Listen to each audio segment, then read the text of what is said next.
আমার হাতে যদি ক্ষমতা থাকতো ওই সূর্যর নামে আমি কেস করতাম। তুমি আমরা জানবো মানুষ কিভাবে গরমের ভিতরে জীবনযাপন করতেছে। দেরি না করে চলে যাব সরাসরি মূল খবরের ভিতরে। Cameraman ready, action. সুপ্রিয় দর্শক বিন্দু, এখন আপনারা দেখতে পাচ্ছেন। আরে মূর্খর ঘরে মূর্খ, এভাবে সংবাদ বলে মাসে সংবাদ দেখো। তাহলে তুই পর, জানাস না আমি টু ফেল। আরে মূর্খর ঘরে মূর্খ, আমি যদি সংবাদ পড়ার দাম তাহলে তোরে বাড়া কিরাম কে ভালো হলে পর। ওকে, পড়তেছি। সুপ্রিয় দর্শক বিন্দু, এখন আপনারা দেখতে পাচ্ছেন বিকে ফানি বিনোদন থেকে সবাইকে শুভেচ্ছা ও অভিনন্দন। এই বোবার বাচ্চা, তুই কি কর? তোর কথা দেখতেও বুঝি না। আরে মূর্খর ঘরে মূর্খ, ওইটি বলতেছে নাইস এসে নাইস। প্রথমে আমরা জানবো মানুষ কিভাবে গরমের ভিতরে জীবনযাপন করতেছে। দেরি না করে চলে যাব সরাসরি মূল খবরের ভিতরে। তার আগে একটা সুখবর আছে। এই গরমের ভিতরে স্কুল কলেজ সবকিছু বন্ধ দিয়ে দিতেছে। পোলাহানে খুশিতে ফ্রি ফায়ারের আসক্ত হয়ে গেছে। কিন্তু দেরি না করে এই গরমের ভিতরে মানুষ কিভাবে বসবাস করতেছে মূল সংবাদে চলে যাইতেছি। আল্লাহ, এই গরম পড়ছে, এই গরমে দেখি কাজ করা যায়। শীত ছিল, ভালো ছিল, কত নাম্বার সেমনে কম্বল দিছে, খেতা দিছে, আর এখন এসিও দে না, একটা ফ্যানও দে না। এই গরমে দেখি থাকা যায়। হ্যালো গাইস, এখন আপনারা দেখতে পাচ্ছেন একজন বৃদ্ধ লোক গরমের ভিতরে কাজ করতেছে। তার কাছে কোনো মতামত জেনে নিব। এই আঙ্কেল, এই গরমের ভিতরে আপনার কাম করে কিরকম ভালো লাগতেছে মানুষের কাছে একটু তুলে ধরেন। আরে আপনি ভালো কথা রাখেন, কোন যে খারাপ লাগতেছে কতটুকু। আরে ভাই, আমার হাতে যদি ক্ষমতা থাকতো ওই সূর্যর নামে আমি কেস করতাম। আরে কোন কি, এটা কোনদিন সম্ভব?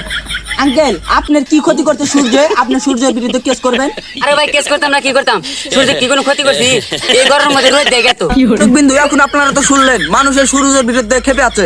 কখন কি করে ফেলে তা বলা যাচ্ছে না। বিন্দু, এখন আপনারা তো শুনলেন, এখন আমরা অন্যজনের কাছে মতামত শুনে নিব। প্রচন্ড গরম পড়ছে, এই গরমে তো মাথা না ভিজালি থাকা যায়, একটু মাথাটা ভিজানোই। দর্শক বিন্দু, এখন আপনারা দেখতে পাচ্ছেন এই গরমের ভিতরে একজন মাথায় পানি ঢালতেছে। তার কাছে যা অনুভূতি জানতে।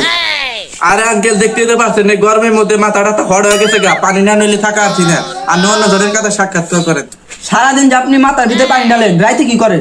রাইতে সুইমিং পুলে শুয়ে থাকি। ভাই, তাহলে দিনের বেলায় গিয়ে নিয়ে থাকেন না? মানে সিরিয়াল পাই না। দর্শকরা, এখন তো আপনারা জানলেন এই গরমের ভিতরে সুইমিং পুলে চিরাল পাওয়া যাচ্ছে না। এখন আমরা কৃষকের কাছে জানবো কৃষকের কি অবস্থা। আরে গরম পড়ছে, খেতের যে কি হাল, কারেন্ট তো থাকেই না, যাই একটু দিয়ে আইসি। এই গরমের ভিতরে আরে আমার ক্ষেত শেষ, পানি ঠিক মতো দেয় না, কারেন্ট থাকে না। হাইরে রে, আমার সব টিরা 3 বিঘা জায়গা ধান বুনছি, টিরা রইল। হ্যালো দর্শক বিন্দু, এখন আপনারা দেখতে পাচ্ছেন একজন কৃষক তার ক্ষেত দেখতেছে। তার কাছে কোনো আমরা অনুভূতি যাই না নিব। আপনি যে ফসল লাগাইছেন এই গরমের ভিতরে ফসল কতটা ক্ষতি হবো তা দর্শকদের মাঝে তুলে ধরুন। আরে ভাই, দুঃখের কথা কি বলবো, আমার 3 বিঘা জায়গায় ধান বুনছি, কারেন্ট তো থাকেই না। এই গরম যে খরা পড়ছে, এতে কারেন্ট থাকে না, পানি দিতে পারে না, আমার সম্পূর্ণ ধানই নষ্ট হয়ে গেছে গা। ভাই, আপনি কি খালি ধানই লাগাইছেন নাকি আরো কোনো ফসল লাগাইছেন?